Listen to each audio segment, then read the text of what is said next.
We just people from the north side. Once the Timmy's hit the shore fine. Winter ready on the Hey bow guys, tie. what's going on? It's your host, your boy G, and this is D. and this is Father to father. Ching. Summer Bam. G, sponsor us.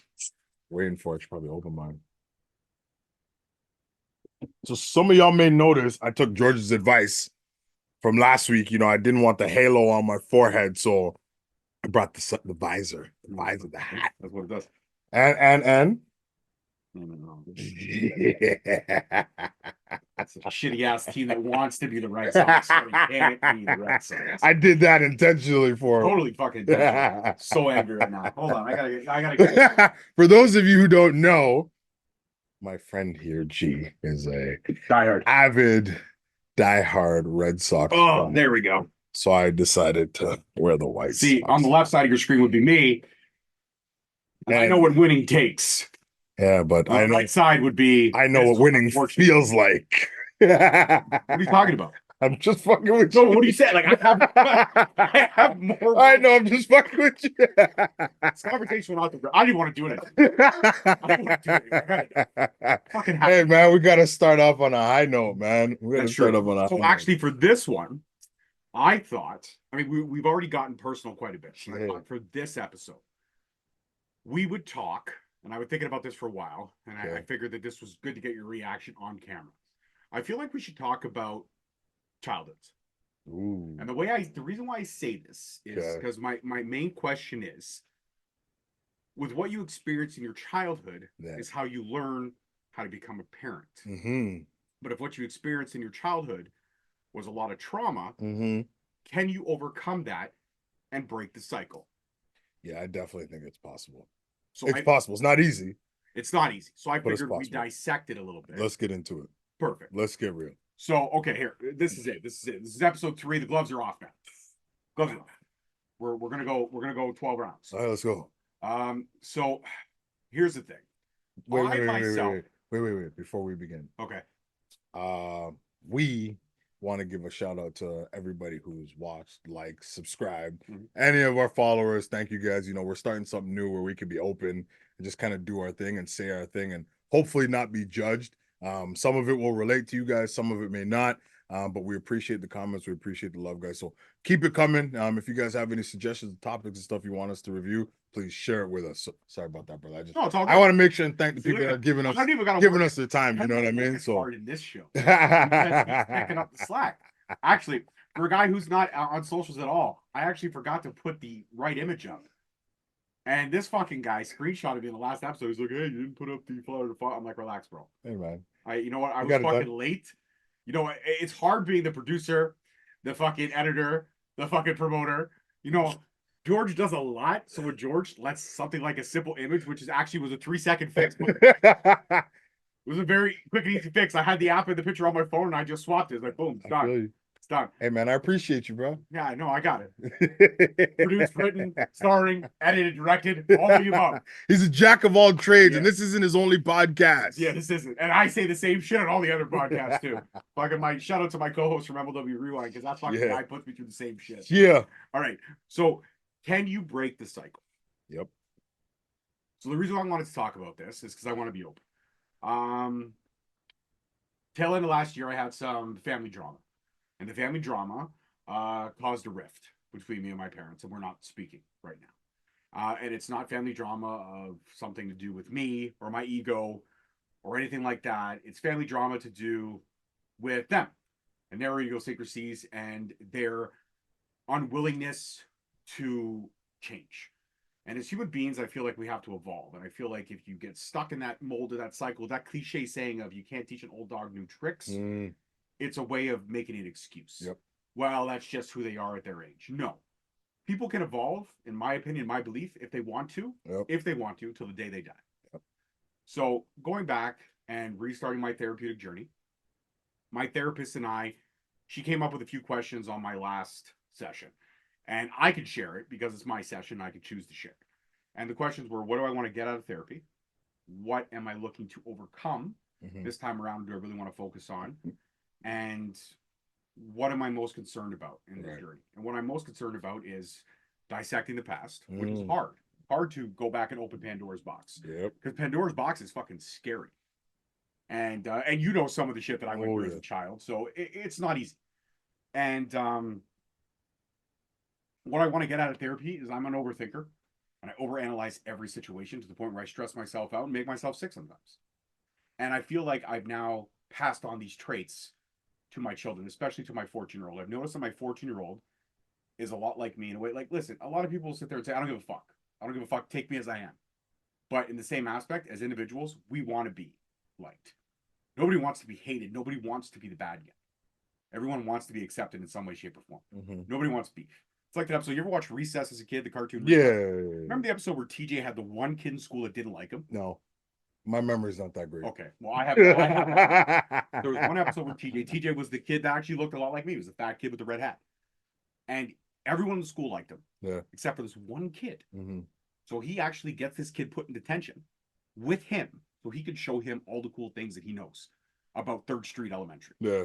And they have this great day. And at the end of it all, TJ's like, hey, man, we had a good day. Like, do you like me now? He's like, no, I don't like you. He's like, why don't you like me? And he's like, I don't know. I just don't like you. Simple enough. And then TJ's friends all kind of come around and they're like, can't win everybody. TJ's like, I guess that's the way it is. And it was a serious lesson on accepting the fact that you won't be liked, but everyone wants to be liked, but you won't always be liked. That's it. And that's okay. You got to be okay with that. But and the reason why I ask about breaking the cycle is because these idiosyncrasies that I've had came from my childhood. I look for validation in my everyday life now, even as a man of 40. Mm-hmm. I look for validation from my employers. I want them to tell me good job. And if they don't, I get defensive. Mm-hmm. If they question me about a mistake or a decision that I've made, instead of just accepting it and understanding the conversation, I get defensive. I want to protect myself. Mm-hmm.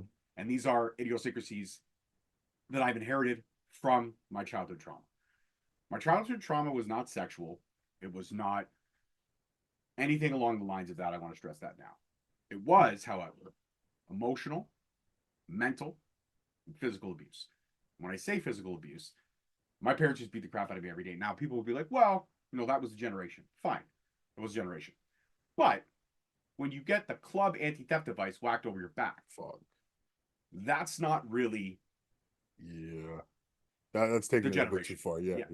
I also have a scar, a divot in the back of my head. I think we all got those. Not Yeah. in the back of our heads, but the scars. Did you ever get a stiletto cracked over your skull, though, to the point where your skull broke open? Nah, I can't say I've had that. I can check that off my bucket list.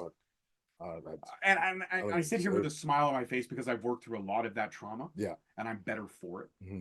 And I share this with my brother because, and I say that he's my brother because skin tone don't matter shit. We've been brothers since the day that we met. And that's just a factual statement. Peace and love. I mean, if it, okay, Jerry started dating him.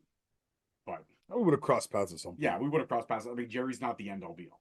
But fuck Jerry. That's it. I love her. Fuck her. Like, it's not important about this show, right? I only say these things because I know he knows he can. I know I can, but she doesn't watch. So, like, one of her good friends and her husband are starting a podcast together. And if you ask her, like, if you were to meet her on the street and be like, hey, you watch George and Derek's podcast? The answer is no. And that's her journey. That's okay. That's okay. We don't need her viewership or validation. We're getting all on our own. Look at that. Look at that. It looks like you're growing already. We're talking about validation. We're talking about validation. And shit, and now you're like, I don't need it. I don't need it. Fuck the validation. I want it. I'm happy to hear that already. I want it, but I don't need it.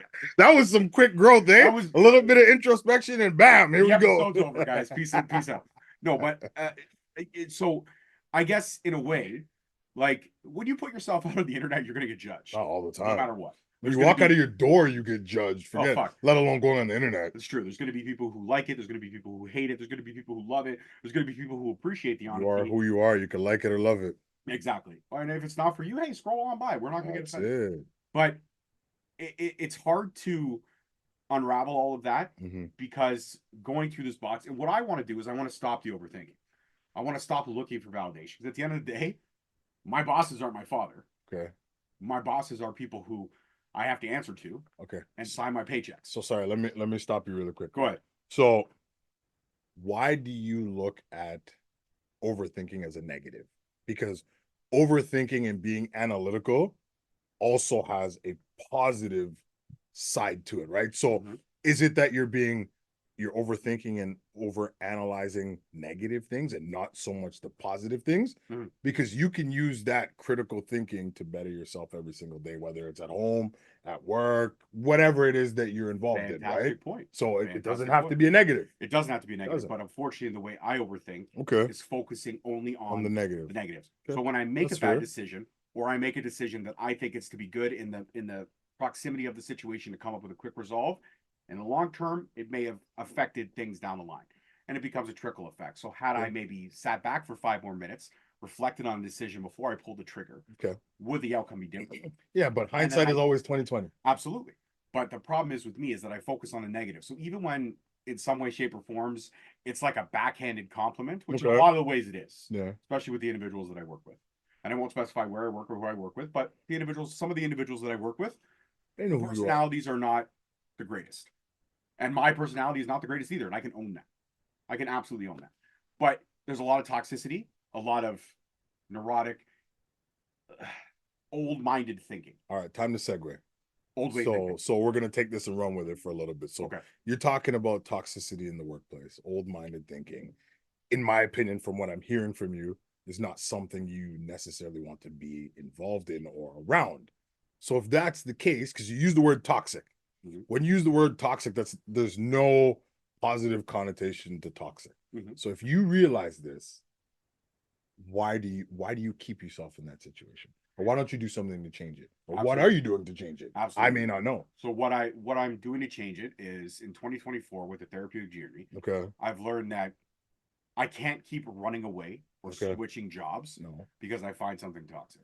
And if I look at my resume looks like a man who, when things got difficult, he ran away for his own personal. So you've done some reflection. I've done some reflection. It looks like somebody who's run away for their own personal safety. And let's not forget, I actually took this new career path that I'm on 2 years ago when I was ready to check out. So this was a period of still growing. And in the 2 years, I have grown a lot as a person, as a worker. But I've reverted back into some of my same old patterns because of all the trauma that's been rehashed over the last couple of months. So a lot of workplaces do have that toxicity, but it's how you approach and deal with the toxicity. Do I have the chatty Cathys? 100%. Do I have the boys clubs? 100%. You're never going to get away from it. A lot of jobs are much like high school. Just a lot of places, you get places, you get paid to be there. So I look at it like this way. I could run again. I could find another job. But therefore, I put my family at risk because I may not be making the same financial obligations that I was before. And I don't want to do that to them. And also, I'm 40 years old.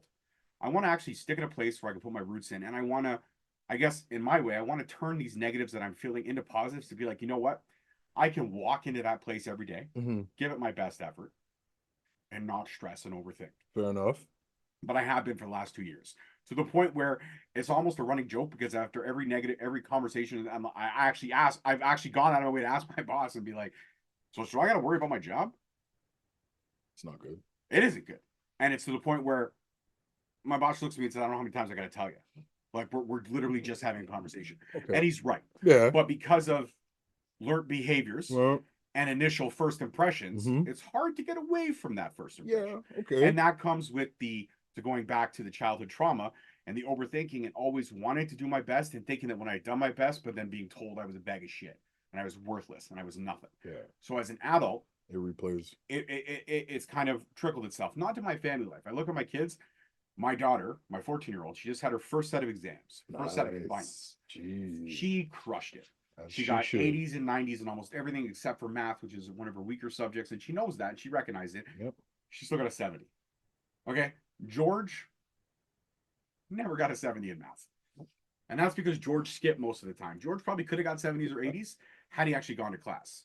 See, a little known fact about me, and this is not to my own horn, when I was a kid, I actually went to therapy because I had anger issues, but I had anger issues because I was getting whooped every day. Well, then that'll do it. But I got put through tests and stuff like that, and tests for ADD. So I had ADD, but my parents didn't want to put me on Ritalin. Thank God they didn't. That was actually the one good choice. I would say that's a good choice. That was. But I also got put through all those IQ tests. I'm classified as a genius. No. Yeah, me. I know. You fucked up. I actually have a high IQ.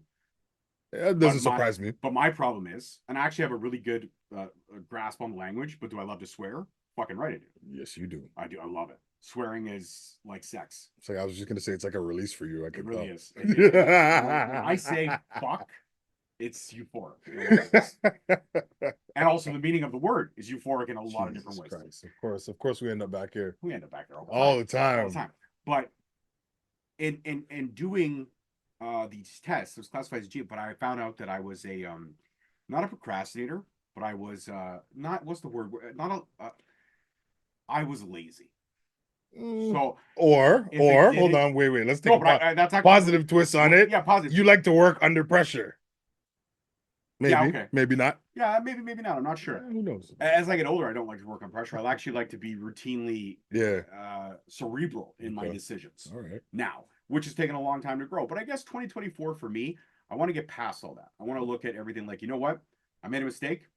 At the end of the day, what's going to be is going to be. What it is what it is. Okay. All I can do is take that mistake and have some internal growth as an employee, as a worker, to be better for the organization that pays my paycheck. Okay. And that's it. And I'm not going to mention where I work or anything like that. And again, I actually do have two probably pretty decent bosses, but because of all the negativity that I see, I don't ever focus on the positives. So when compliments are handed to me, they don't register to me because I'm not used to getting them. Yeah. I got you. And that's because I've never gotten them. Yeah. Like I get them from my friends. I get them from people who like the show. I got a lot of people have praised us for being as open and honest as we have been. And that's great. Like, I mean, me to come to you 7 months ago and be like, fuck it. We're gonna start a podcast. And Yeah, what does that entail? It's like, is it gonna be audio? I'm like, no, fuck no. George does video. George knows he doesn't have the face of a fucking Brad Pitt, but George knows that he's funny. Yeah, George, he's funny to look at. And George is fucking hilarious to look at. Look at George right now. I look like a guy who's trying to be Eddie Kingston or Dom Toretto with this necklace. The hat is fucking tweaked out because I had it hanging on a nail. So it's all fucking oddly shaped. And it's actually giving me a headache. So I'm going to switch this hat now. Because I need something that wasn't hanging on a nail. Because my head is oddly shaped. And again, my head is oddly shaped because of the divot in the back of my head from the fucking stiletto nail. Oh, Christ. Like, see, this is the struggles that I have. They're still haunting you now? Still haunting me now. But I look at personal growth and I look at all the times that I've shared my story of personal growth. And it's not to be like, hey, look at George. Look at what George did. When I share my story, it's not for validation. No. It's not. It's to remind myself that I was able to climb out once. I could climb out again. Yeah. If I choose to put the work in. Yeah. What you make of your life is what you make of your life. Yeah. And if you don't make the best of your life, what's the point of living it? Yeah. I wake up some days and I don't want to go to work, like most people. I want to win the lottery. But hey, here's the problem. I don't play the lottery. So how can I win if I don't play? So I just look at people. And again, the lottery's rigged. You got to be 90 or live in your mom's basement. I don't do neither. Well, I'm not 90 yet, but I'm getting there. I feel like I'm 90 something. Yeah, but you know what? I look at, and again, my bosses are old school hard asses. And if they don't want to have the growth that they want to have, that's fine. One of them is very egotistical. And you know what? In a lot of ways, narcissistic. And I myself, in a lot of ways, am narcissistic because I'm always looking for that validation. Yeah. I want that validation. That's a narcissist. I want somebody to tell me I've done a good job. And people will be like, well, that's validation. It's also narcissistic because I want to hear it. I want to feel good by somebody telling me I did a good thing. And you know what? I got to stop looking for the validation. I got to accept my shortcomings. I got to accept my failures. And I got to grow. And this isn't just for show. I really am trying to put these things into practice. I've also quit smoking. It's been a week and a half. But I did have kind of a break yesterday where there was people in the car smoking next to me. So I rolled my window down and I inhaled that secondhand shit. And it was so good. But you didn't light one up for yourself. No, I didn't light one up for myself. What I did was pop in a piece of gum. Actually, you know what I did? You know what I've started to do with gums now? I'm mixing the gums. So I've taken the fresh mint extra, the silver pack. With some fruit. No, I've mixed it with the spearmint extra. Really? And it's like a fresh spearmint. Huh. And it's like a fresh maker, but it's spearmint. And then what I do sometimes, I'll fuck around with my taste buds. I'll pop one on the right side of my mouth and one on the left and chew them and let them slowly intertwine. Man, I mean, you're a mixologist on all different levels. First the drinks and now gum. What's next? I'm telling you, who knows? Who knows what I can mix? Maybe I can mix together some amazing toys to come up with a new superhero, like a bat lantern. Wow. I think about. I that mean, hey, I it was did. good. That was good though. Hey, you Bat. came. It rolled right off your tongue like Spider bat. Wolvabat. Nah. Wolvaclops. Maybe. Wolvaclops. Yeah, Yeah. I can see that. Beast wool. Yeah, that could work. Rogue beast. I'm a rogue beast. I'm a Wolbit, like Gambit and Wolverine. I'm a Wolbit. Jesus Christ, we're just all over that. All over it. Yeah. Well, I started to roll with it, right? Dark Hey, Phoenix. It kind of you just let it go. Let it roll. Let it roll. So you But back to brainstorm. my original question. Yeah. So knowing about the trauma, knowing about the child, and again, I'm not sure of the childhood that you lived, but I understand it. I know it was pretty happy. You told me about it. Yeah. Like your parents were firm but fair. Yeah. But can you break the cycle? And me, I guess my big question is because I've seen my daughter become an overthinker, stress about the small things, and I keep telling her, don't be like me. Mm-hmm. Don't focus on these small things, because unfortunately, these small things will eat up at you. Yeah. And books like Don't Sweat the Small Stuff, you could read them till the cows come home, but you've got to put stuff into practice. Mm-hmm. And that's my problem. I've read it. I have the knowledge for it. I know how to do it. Yeah. I just haven't put anything to practice. And again, that goes back to my laziness. I put effort into what I want to put effort into, and I don't what I don't. And for a long time, because I ignored my problems, I ignored my shortcomings as a person, I put them to the back burner until it caught up to me and I exploded. Yeah, but the fact that you can recognize that and take action on it now, whether it's small steps or large steps, progress is progress no matter what you do, right? So you've recognized it. Now it's how do you put that action into place? And it doesn't have to be anything monumental, but it's got to be something gradual over time. Like you decided to change one habit, you decided to stop smoking, and you stuck with it. Yeah. Right? What's next?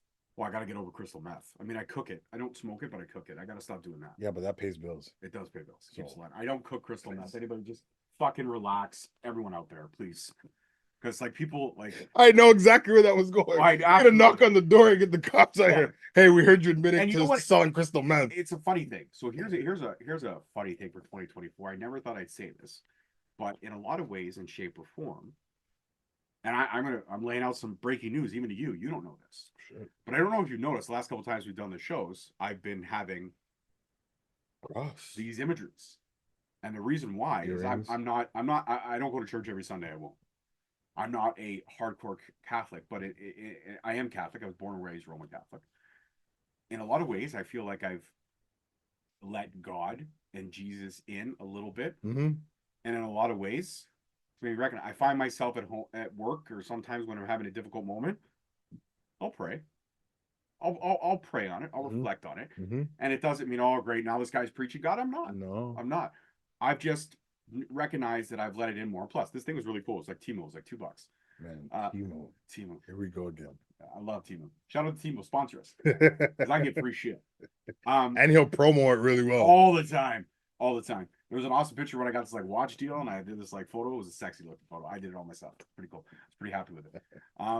But yeah, like I've in a way allowed my spiritual side to come out more. Yeah. And I think that's ways that I'm again breaking the habit, breaking the mold, to try to be a better husband and a better father. Yep. So can you break the habit? I feel like I have, with the way I was raised, the way I've raised my girls. There wasn't always perfect times, but I never laid a hand on them, thank God. And I could be proud of that. And I never used the anti-theft device for something other than being an anti-theft device. So that was a huge thing. But in a lot of ways, I see my kids picking up some of my traits. My youngest daughter, she gets frustrated really easy. And I used to go from 0 to 120. Not even 0 to 60, 0 to 120 in like 0.2 of a second. Yeah, now it's just 0 to 100. Yeah. But Ariana, she gets revved up real quick. And she has to learn that it's okay to be it's okay to be upset, but it's how you deal with the frustration of being upset. That's what it is. Yeah. And Cassandra, she overthinks, she stresses, and she worries about things that she can't control. And I'm the same way. And that's the one thing you have to remember. You can't control it. So stressing about it's not going to help. You're just going to make yourself sick. And I've done that. I've gotten to a point where I've made myself sick. Yeah. And it's not a fun feeling when you're trying to, your body is your temple. And if you're not taking care of it because you're making yourself sick and you're just tired and you want to sleep all the time, you want to close the doors, you want to unplug the power, that's not a good way to look at life, because we're all here for a reason. Yeah. What's our reason? I don't know. Maybe this right now, this episode, somebody's watching this and they're at the end of their rope.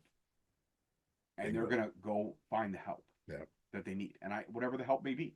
Maybe it is going to church every Sunday. Maybe it is finding that person to talk to. Maybe it is looking for the love of your life. Maybe it's getting a dog, a turtle. I don't know.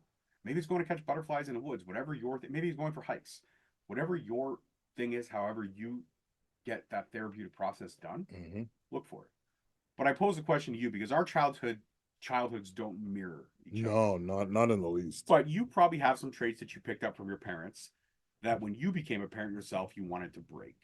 Was there anything that you've broken and have not passed on to your kids that you might have inherited from your parents? No. And I say that because and that's great. Yeah, I say that because I know and I see some of the things I went through with my parents from a disciplinary perspective that I constantly have to stop myself and give myself pause, because I know growing up I didn't like it. So I'll backtrack a little bit maybe to give you guys some background. So my parents are from Ghana, West Africa, first generation Canadians. So me being their firstborn child, raising me here, they wanted to raise me as how they were raised back home. So they wanted to instill the same core values, the same morals, the same everything, the same structure. It's what they knew. So to say that, they could have done anything different, I don't wrong them for it. It's what they knew. It's how they were raised. It's what they're emulating. So now moving to the Western world, some of the disciplinary things that we went through, maybe not as bad as what George had gone through, but let's get this out right. Segue. Let's get this out of the way right away. I don't want anybody to ever have to go through what I went through. Yeah. And if you did, I agree. I feel you. I agree. And you're validated and you're a survivor and you're a fucking winner. Yeah. And know that and recognize it. Use it as fuel. 100%. Anyways, I cut you off. I apologize. No, it's all good. It's all good. So obviously discipline still is a foundation of the upbringing in the African culture. It's good morning, sir. Good morning, ma'am. Good evening, sir. Good evening, ma'am. Don't use your left hand when you're greeting someone. Use your right hand. So little cultural things like that. It was almost like, why not the left hand? So back where my parents are from, like I said, Ghana, West Africa, using your left hand is a huge sign of disrespect, because they say use your left hand to wipe your ass. So if you give somebody your left hand, you're giving them shit. So if somebody's giving you something and you go to accept it with your left hand, you're essentially holding out shit to them. Well, what if you're left-handed? That's too bad. You got to learn to do everything with your left. Wow. So if you can write with your left, no problem. My sister's ambidextrous, so she can do both. But the problem with her growing up was she favored her left. So she got the belt or the whatever to her hand when she would present her left hand in an effort to teach her the cultural way, but not always explaining it. So me being the firstborn and being older, I kind of understood. I started to understand as time progressed, but my sister didn't quite understand it, but she was good with both hands. It's something up until this day that is instilled in me, and something that I still use with my children. Don't use your left hand, use your right hand. If you're giving something to someone, use your right hand. You're shaking someone's hand, don't give them your left hand. Like, I wouldn't say it's traumatic. I understand it. My kids won't understand it, but I try and explain it to them in a not so aggressive way, so that they still have that cultural aspect of it. Because one day I do intend on taking my children back home, so they can see their roots and get an understanding. And the last thing I want to do is take them to one of my uncles or aunts back home, and they go and present themselves with their left hand, because they won't be so forgiving. They might lose the hand that day, so I don't want that to happen to them. So I got to prepare them for the worst now, right? But prepare for the worst. Don't expect it. Prepare for it. That's it. Don't expect it. I'm hoping by the time we get there, they'll be fully aware of what they're doing and how to control themselves. But I mean, like, in terms of my upbringing, like, discipline, like I said, was at the foundation. You couldn't talk back to people. You respected your elders no matter where you went. And licks, as most of you know, or beats or spanks or whatever you want to call it, boxes, we got them any and everywhere: home, store, school, daycare, church, walking, in the park. You did something that crossed your parents, you got quick. Like, there was no hesitation, there was no talking. It was now what you just did has a repercussion. And that's how my parents raised us. So there were certain things that you would think twice about doing. Now, along with that came, as we got older, came the yelling, getting yelled at for doing something that we shouldn't do, or getting yelled at for not listening, or so on and so forth. So the raising of the voices, and I find for me, I do that same thing, and it's not to try and instill fear in them. And I did it. It was a lot worse, I would say, a couple of years ago. And now I catch myself. And me and Jerry have had multiple conversations about, not yelling at the kids because it instills fear in them. I don't want to walk by my child and have them flinch. I don't want to open my arms to give them a hug and they flinch because they think I'm about to hit them or they think I'm about to yell at them. Oh, so like I do with my brother. Okay, Yeah, pretty much. gotcha. So it's just it's and after we've had numerous conversations about it, because I'll be honest, the kids test our patience. It's as if they have a quota that they have to meet every day and push the buttons, just push, push, push, push, push, push, push, push. You saw me when I got here this afternoon, Like this the Peel evening. Police. Like the Peel Police at the end of the month. You got to get them tickets in, boy. Same thing, right? So I mean, you roll that stop sign back there, sir. Which one? The 17th one back? Yeah, you're gonna remember. You're gonna remember that shit. Yeah. So I mean, it go Peel Police. I still got to drive home, right? Yeah, but this episode's gonna air tomorrow, so it's all good. Yeah, and then the day after that, I'm cooked. Yeah, but that's fine. They don't know your license plate. They know me. Drives a GMC Yukon, guy's black. I will be selling a GMC Yukon black for all those who are interested. It's up for sale. Hit us in the comments. Yeah. But yeah, so I mean, the discipline I've talked about that was one of the major things. I want to focus on one question. I gotta ask this. Yeah. You mentioned licks. You mentioned beats. Yeah. They were never with inanimate objects. Of course they were. They were. Of course they were. Though I haven't gotten there yet, but okay. not nearly as aggressive as what you say. So that's what I'm wondering. Am I overthinking how I was treated, or no? Because I never got hit with the club. I didn't like. It wasn't.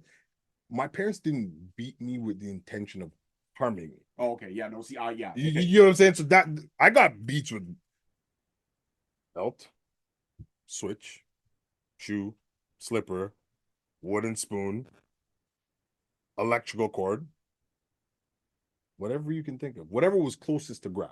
Now, mind you, there was never a club anywhere close enough for them. But if it was, it might have been, but the intention wouldn't have been to harm me. The intention would have been to scare me or just make sure to make contact with me so that I knew what I had done was inappropriate or it was frowned upon in their eyes.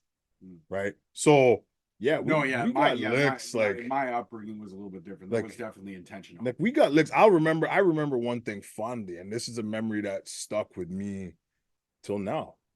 I was at daycare, and I remember I had just gotten back from my trip to Montreal, stayed at my uncle's house for a week, had a grand old time. He bought me a watch. I came back on a high. I was on cloud 9, and I went to daycare, and I cursed at the daycare teacher. I think I was probably 9. And I can't remember if I told her to shut the fuck up or just shut up. But they called my parents. You woke up in a hospital. I might as well have. I think that probably would have been a better option.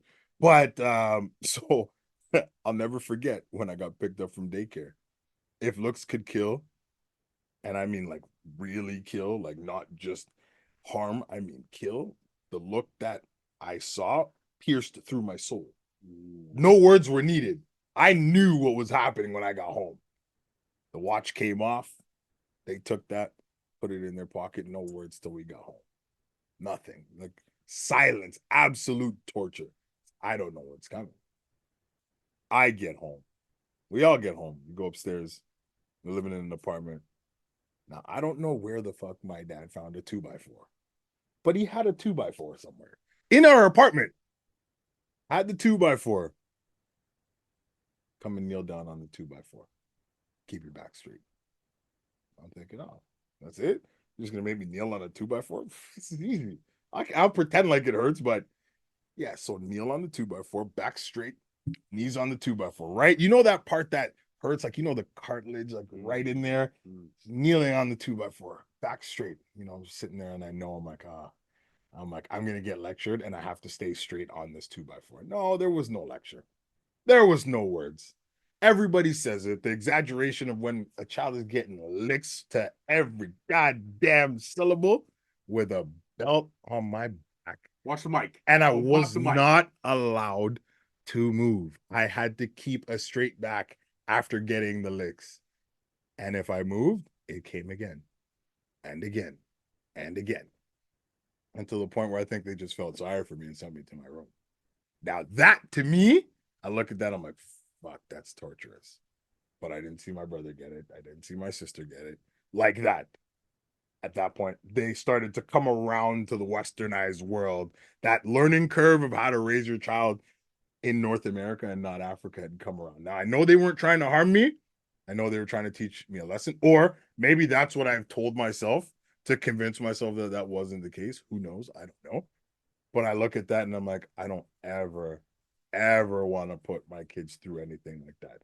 I want to teach them the right way of doing things, and something that I've started to learn kind of in my adult life, or have learned in my adult life, that I try to apply to most things is, if people don't understand the why behind something, they'll never really buy into it, right? So when my kids do something bad, my first instinct, especially if it's something ridiculous, is to lash out at them and just let the monster out. So to instill fear, that doesn't do anything, right? So I try. It's not for gentle parenting, because believe me, I've gone upside their head multiple times. So judge what you want, but I've gone upside my kids' heads whenever I have to. But when having that conversation in retrospect, it's, do you understand why this happened? Right? It's not just licks and go to bed. It's, do you understand why? Do you understand what you did that caused this? Okay. You can do it again? No. If you do it again, what's going to happen? Okay.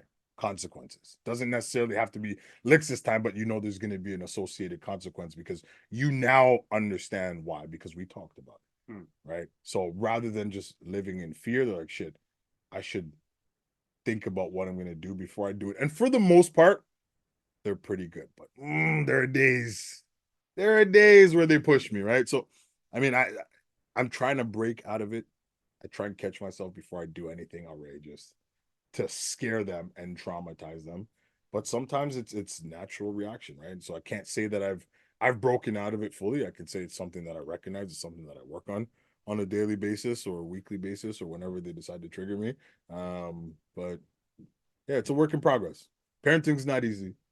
Breaking the curse or breaking the habits or whatever that you want to call it is definitely not easy, because it's what we know, it's what we saw, right? The fairy tale bullshit that you see on TV about how families are raised, I call it bullshit, because I've never seen, and nobody that I know nor myself was raised in that manner. That bull, you come home after school, you eat this, and then you go to bed and watch TV till like, I don't see that. I try it, we do what we can, but you got to let people be who they are, and that's really it. But let me ask you about this, from watching you being raised from the old ways, which is the ways that your parents knew that they came over here with, to watching your brother and sister being raised in that more Western philosophy of parenting. Yeah, I tapered off. Yeah. Would you say, though, that between you and your brother and your sister, you guys were praised when praise was needed? You guys were given that, I guess, validation? I got that a lot from school. Because did your parents ever look at you or ever tell you to your face that, you know, you were nothing or you were beneath? No. Did they always make you feel like you were in your own way special? Yeah, I would say so. Outside of all the other shit that I just described, it was, I wouldn't say they'd come up to me and be like, hey, I love you. I didn't get much of that growing up. None of us did, right? That wasn't in my parents' nature. But every now and then, you know, you'd get the pat on the back, hey, great job. Or I'd come home with a certificate from school because so I'll kind of go back a little bit, and I don't want to segue too far off the question, but my parents strongly believed that if you were in your books and you did well in school, you could have the world, the moon, and the stars, and life would be made. So me, oh, I want to go play with my friends. Oh, make friends with your books. You know what I mean? And that was their answer. It was be friends with your books, go and read or go do this. And I thank them for that because I did well in school. But I did extra well. I tried extra hard in school to come home with that student of the month award, to come home with those certificates, that validation, to be like, look, I got it. Oh, okay, good job. You know what I mean? Because I knew that's what they wanted. I unfortunately never did. And I never really heard the I love yous or anything like that. Like most kids probably from our generation didn't, and which was fine. But a lot of times I found my parents showed love in other ways of buying me off. I always had, for the most part, decent clothing, designer clothes. I had Tommy Hilfiger and Nautica before a lot of other kids in my school did. God damn. Yeah, my parents went to the States all the time. Yeah, exactly. I had that kind of stuff. I had the games, I had Pogs, I had all the fads I was involved in. And I had all that stuff, but that's just stuff. Mm-hmm. I didn't need the stuff. What I needed was, and the one thing I say to this is, I've gotten over a lot that my parents have done. I actually understand that that's all they knew, and doesn't make it right, but that's all they knew. And my parents a lot of times be like, "Well, we did the best we could." Yeah, but again, I have a scar on the back of my head from a stiletto heel that was cracked over my skull because it came home 5 minutes late. So, and again, I'm not the only person that's ever suffered through that, and I've become a better person. And if it wasn't for, again, my wife pushing me to seek the help to move past it, and you know, at one point in time, I'll say this: I was babying the family, so my sisters got a lot of that. Then I came along, and I was getting it by 4 people. Mm. So that's the part that stings, right? And I have a good relationship with my sisters now, but it wasn't always peaches and cream. You know, if you knew me 10 years ago, and somebody said to me this, that, or another thing about fuck my family. Yeah. But now as I get older, I do appreciate my family. Right now, my family and I aren't speaking. The one thing I will say is that I learned how to be who I am as a man now, sensitive and endearing, from myself. Yeah. I looked at everything that I was shown by my father, or as I look at sometimes as one half of creation, cowardly in a lot of ways. Yeah. And I did never want to be that. I want to stand up. I want to recognize. I want to fight for my kids. I want to be there for my kids. And especially based over the situation that happened, again, not to go too in depth, but I was there for my father. I was there through the whole situation. And when the outcome didn't favor him, he cut me off. Yeah. Stopped talking to me. And we haven't spoken since that situation. And when my sister actually called him out and asked him, "Why aren't you speaking to your only son?" Right. I just don't want to deal with it. With what? But I was there for him. And that's what I'll say. I don't want to get too impersonal. You know, Yeah, I don't want to yeah. get too impersonal. Yeah, we won't. I don't want to air too much of my family's laundry out there. Yeah. But I look at that, and that's something I never want to be. Till the end of the days that I live and breathe, my daughters are all that matters to me. Mm-hmm. Obviously, my wife. But this episode's called Father to Father, not husband to husband. Yeah. So wives aside, we love our wives. They test our limits too, but we love our wives. But our children, this show's about our children and things that we want to instill on them. So I want my daughters to look back on this episode and see the sincerity, see the fact that I was open about so much of this shit. And I don't even know what's going to happen from this one.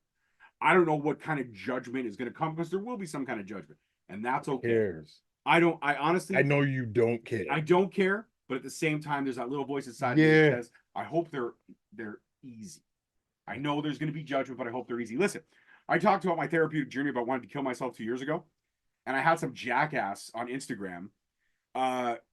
All the comments were like, "Amazing, way to go," you know. And I wasn't looking for validation. I wasn't. I shared that story as a memory for me, so I can keep looking back and keep fighting. Yeah. This one guy came, "Oh, you're a pussy. You want to call yourself a man? Cool. You're the keyboard warrior attacking somebody else." All I said to him in the message was, and this is right before I blocked him because I don't want the negativity. Exactly. I said, "I hope whatever struggles you're going through, you figure out a way to solve them. Yeah. But if you're going to attack somebody on the thing," and when I looked at him, this was definitely a person who's seen better days. Yeah. And I hope that gentleman finds his journey. But at the same time, fuck you, dude, because you never walk a mile in my shoes. You couldn't live the fires I've lived through and been through the battles I've been through. Trust me. There's scars. You may not be able to see all of them, but they're fucking there. And they cut deep. So don't judge me. You don't know what the fuck I've been through. Yeah. But I know something about you. You went to Cranbrook. That's a private school. No, shout out to 8 Mile. So and you know what? Shout out to fucking Papa Doc. Okay, he goes from being excommunicated from the 8 Mile to R.I.P. becoming an Avenger. R.I.P. Motherfucker's an Avenger. Okay, Papa he is Doc. fucking Falcon, and now he's Captain America. Dreams do come true. Oh yeah. All right, but again, like That's to be killed cliche, on stage though. you've never, yeah, you absolutely did. One pop, two pop. So I said R.I.P. Absolutely. Oh, he's choking. That's right. The best one though is when he fucking Ward. I think you were a little hard on the Beaver. So was Eddie Haskell, Wally, and Miss Cleaver. But honestly and truly, I have scars. And I've worked through them. We all do. We all have scars. And I'm not sharing my story because I want people to well, look at him, look at him. No. I want people to know it's okay. You want to come talk to me? I'm not a therapist, but I'll listen. I'll point you in the right direction. I'll help. That's what we're here for. The DMs and comments are open, guys. You have something you want us to talk about, you have something, and like Derek said at the beginning. Anybody who's given us time, thank you. Anybody who's watched, thank you. Anybody's given us a like of you, thank you, thank you, thank you. But interact with us. We want to hear your stories, hear your struggles, hear your stories of survival and overcoming. Because that's what this is about. Father to Father is not just about us talking about our experiences as fatherhood, because there are a lot of fathers out there who have the same experiences as us. Oh yeah. But Father to Father is about letting you guys know that the door is open here. Yeah. It's safe. As we grow bigger, who knows? We may have a couple other fathers pop in. 100% is going to turn into that. It will 100% turn into. I can't wait to get Derek and his brother here because it's like looking at two twins, especially when they wear the same outfits accidentally. That shit actually happened. Yeah, more than once. Now, before we go, my one final question. Yeah. Do you think so? Did we answer the first question though? I guess that's my question. Did we answer the original topic of tonight's episode? Can you break the habit? Looking at, I will say, let's do an evaluation on one another. Looking at what you told me tonight, you have instilled those core values that are from your heritage, from your roots, from your background, which is phenomenal. But you've also learned what your parents did is not the right way to do things, but that's all they knew. But then they realized it themselves. Mm-hmm. But you've also learned about that being firm but fair attitude. That's it. That's what 100%. And I look at your brother, I look at your sister, I look at you. You're three of the most genuine people ever. Of course, when push comes to shove, 2 out of 3 look like the exact same person. I mean, you really can't tell them apart, guys. It's fucking scary. And maybe I'll send him on the show. Also, shout out to Dee's little brother. But straight up, the man, his wife is gorgeous. Okay, she's beautiful, but she is a chicken shit. This man wants to go to horror movie shit. He wants to watch horror movie, but he can't. And I get it. And I sympathize. So I'm there with you on your horror movie journey. Yeah, we all got to go. He was very upset because I went to the Stranger Things experience with my daughter. And he you bringing that up? Yeah, I did. Remember that day I showed we tried to go after. We tried. But your tickets didn't work. Out, right? Yeah, it didn't work. Yeah, because it was fucking fire. I bought him day one. I went on a pre-sale list, and he told me. I remember that day. It was at a birthday party. Yep. And I showed it to him, and he showed it to his wife. And his wife looked at him like he had 3 fucking heads. Nah. Like, dude, are you okay? Do you understand who I am, right? This is not happening. He was salty for the rest of the day. Very upset. Like, even when I say goodbye. He's a hardcore fan. Loves it. When I say goodbye, he's like, so like you're going, eh? I'm like, yeah, it's like 3 days from now, I'm going. And he fucking hated me. I don't know if he's over it. I don't know if he's over it. He has no choice but to be now. Absolutely. The Stranger Things experience is gone, but it was amazing. It was amazing. We got to eat his scoops. We got to do all kinds. Like, he was very upset. Yeah. I know he saw all the pictures and he was very upset. Yeah. He follows me on Instagram. I noticed that was a 1 view post. I did not get a like. Because he was, I get it. You're salty, dude. It's not my fault. I knew about it. You didn't. Like, it's not my fault. Next time. Yeah. Stranger Things season 5 is coming out in like 7 years. It's all good. Yeah, well, that's the delays. But how it goes. So do you think that I will say that you've broken the habit? I see it and I understand it. Thank you. But be honest with me. There's a long way to go, but yes. Do you think that I've, in some way, shape, or form, have broken that to the point where it's like so far in my rear view? And again, maybe I'm looking for validation right now. No, you're not looking for validation. I'm asking honestly. So I'll tell you one thing. First and foremost, thank you for bringing me here. Secondly, thank you for being open and honest with everybody about here, because it takes a lot of fucking balls to come out here and say some of the shit that you've said, especially about the way you were raised. Now, listening, I can't even say just listening because I've been around long enough and we've had these conversations before. Right, we've So had more for heart me to hearts know, than- right? For me to know what your upbringing really was and what it's done to you. And you talked about 2 years ago multiple times. And I remember, getting some of the phone calls from you where you just weren't in a good place. And that all came from things in the past and what was happening to bring those feelings back to the surface. You never once have let anything that's happened to you in your past negatively influence your children. Mm. So don't think that what you're not doing is not noticed by everybody out there. Your wife is very supportive of everything that you do. She's very supportive of everything you've gone through.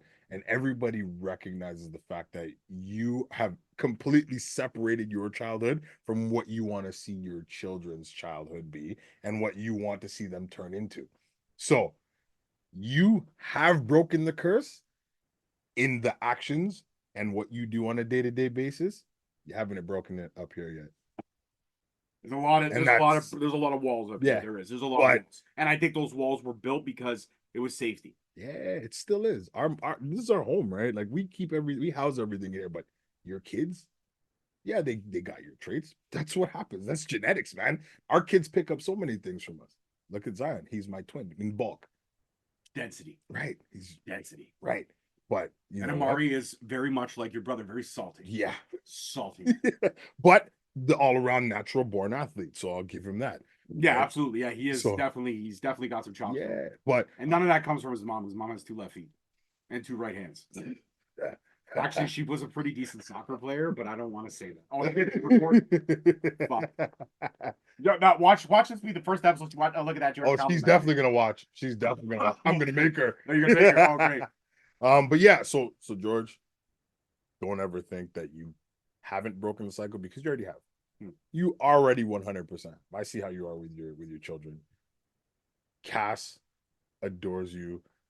She has the same interests as you. She is you. Yeah. Right? Yeah. She's a refined version of you as a kid. She's more you polished. know what I mean? She's right. more polished, yeah. And then you've got Cass, who's like your little Ari, sidekick. yeah, Ari, sorry, yeah. your little sidekick. Sorry, I always say Cass. She's your little Because sidekick. they look the same. I know, it's crazy. But you've broken it, man. You've 100% broken it. Your kids have everything they want and everything they need. And like you said, you've never raised a hand to them. Yeah, we yell at our kids. That shit happens. It's normal. It's a reflex. Actually, you want to know something funny? This is how I've broken it. There's an interesting story that actually happened right before you got here. Nice. We're sitting down at dinner, having a good old Canadian dinner, a little mac and cheese. Yeah. The best way to do it. Yeah. And she came downstairs and she had a tiff with one of her friends, and she had worked it out with one of her friends who talking with one of her friends. And I said, I'm glad that's worked out. And she said, yeah. And then we got on a subject on this one friend that she has of hers. I am not a fan of, and we all have those kids. Absolutely, and it's because this girl is supposed to be her best friend, yet has never shown up to any one of her birthdays since this girl's been in her life. She has apparently family conflicts and stuff like that happened around the same time. But there was also drama that was started at Cassie's last birthday, and this girl was one of the catalysts of it. So I have my reservations and my issues of trust with this girl. As you should. Cass gets very upset with me about that because this girl is somebody she's very close to, and that's fine. Mm-hmm. I told her, I said, I have my opinions. I have voiced my opinions. We have had multiple disagreements about my opinions, but I don't voice my opinions anymore because I understand that is one of your friends, and I'm not going to tell you who to be friends with. I don't want to be that parent. That's one of your close friends. I understand it. I may not like them, but I accept it. I accept it and acknowledge that that's the choice you've made of someone you want to have in your life as a friend. Totally fine. Totally fine. But she kept going on about it, and then she made me feel bad for having opinions. And I told her right before you got here, I said, Cass, let's have a talk about this. Let's actually have a discussion. You can't get mad at me because multiple times in this conversation, I tried to stop it from getting to this point by saying, you know my thoughts and opinions, but I keep them to myself now. I don't want to have anything. I go, but understand that I have my reservations because the last birthday that you had, you were upset because of one half of the drama that this girl started.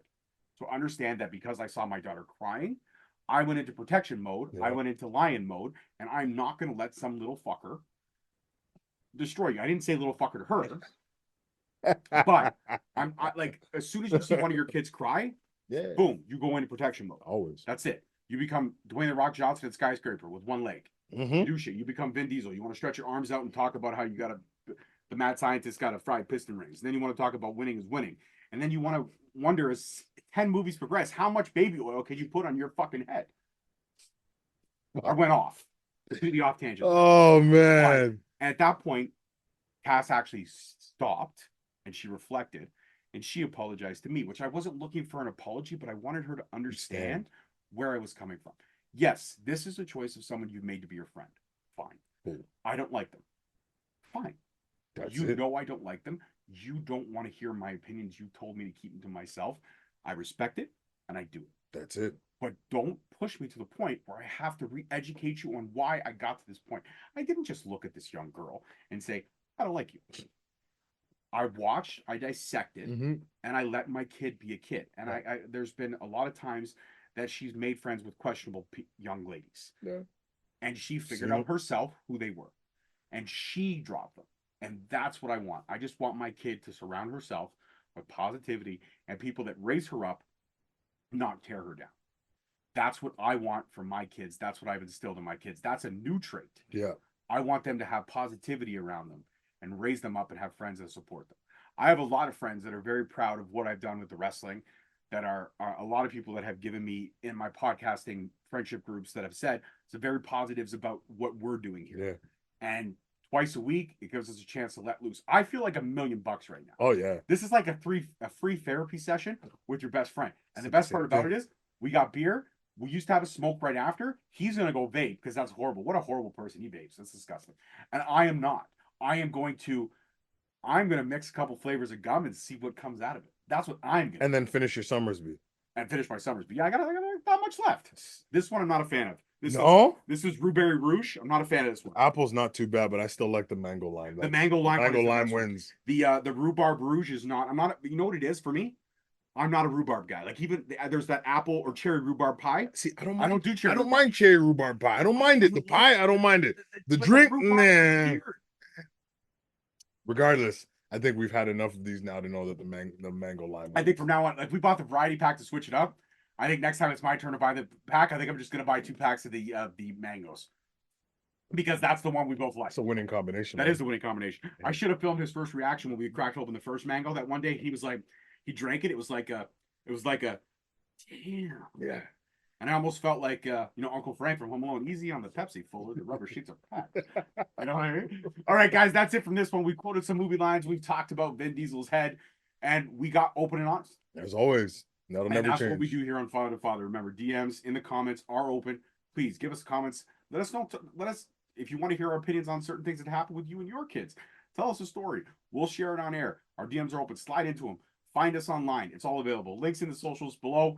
And of course, as always, I'm G. This is D. We are Father to Father. Peace, love, and fatherhood. Always. See you guys next time. We just people from the north side. Once the Timmy's hit the shore fine. Winter ready on the four ties. Heavy traffic.